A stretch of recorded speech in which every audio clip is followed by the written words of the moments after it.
Со самиот почеток на пандемијата, нашата целна група која е маргинализирана поради општествени институционални неуредености, за кои работиме да се уредат, сметаме дека само се мултиплицираа проблемите кои постоја и кои постојат години и години наназад. Во однос на најранливата категорија од големата категорија на самохрани мајки, а тоа се мајките на многу мали дечиња или на дечиња со возраст на претшколска возраст, стана сериозен проблем одењето на работа, како што стана проблематично и згрижувањето на дечињата во градинките.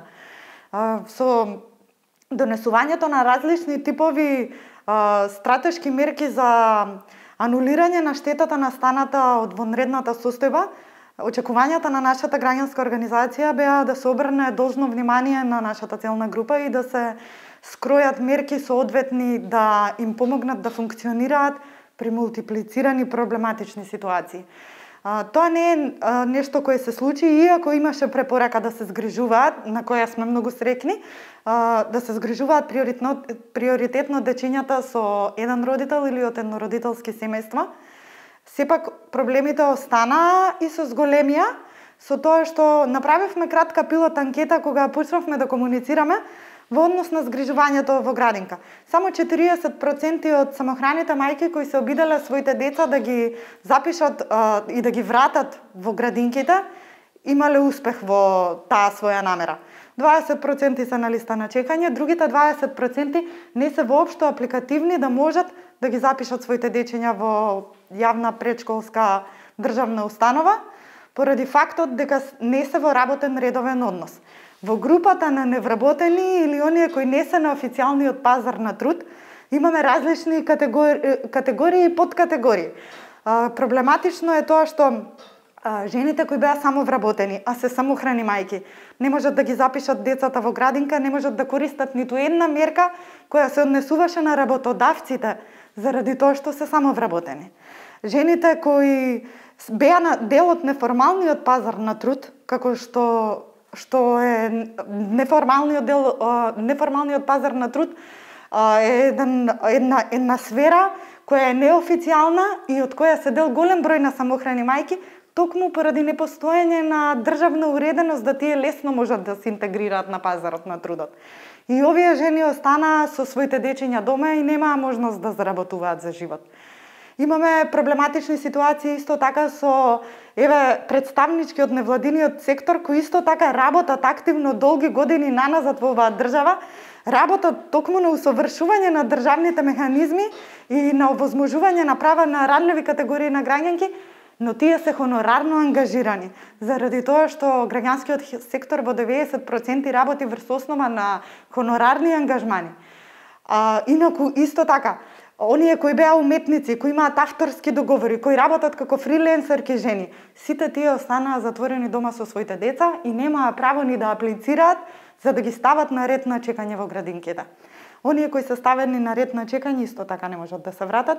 Останува многу мала подгрупа која не се ни обидува да влезе во државниот систем, токму заради сите овие предизвици кои ги набројавме. Како се снаоѓаат овие категории граѓани за кои зборуваме во услови кога не успеле да ги згрижат своите деца? Дали имате таква информација? Посетуваат приватни градинки, си ги чуваат дома или ангажираат посебно популарно речено жени кои ги чуваат или баби и дедовци? За време трајање на пандемијава, на нашата платформа на еднородителски семејства, на самохрани мајки и дечиња и млади од еднородителски семејства, се зголеми бројот на онакви огласи кои бараат жена за интервентно причевување на децата. Проблематично е дека ако не сте дел од пазарот на трудот, немате можност да заработувате на живот, како тогаш би платиле приватна градинка или како би платиле лице кое ќе го чува вашето дете. Заглавени остануваат во нерешливоста на системот и едноставно не знаат што да направат со себе. Ние како граѓанска организација гледаме да ги поддржиме и гледаме да секој пат кога можеме да праќаме предлози до владата и до донесувачите на одлуки да обрнат внимание на оваа целна група и да излезат во пресрет на нивните потреби за да можат нормално да функционираат. Имате ли информации или примери за жени кои останале без работа, кои биле принудени отказ да дадат за да можат да седат дома со своите деца?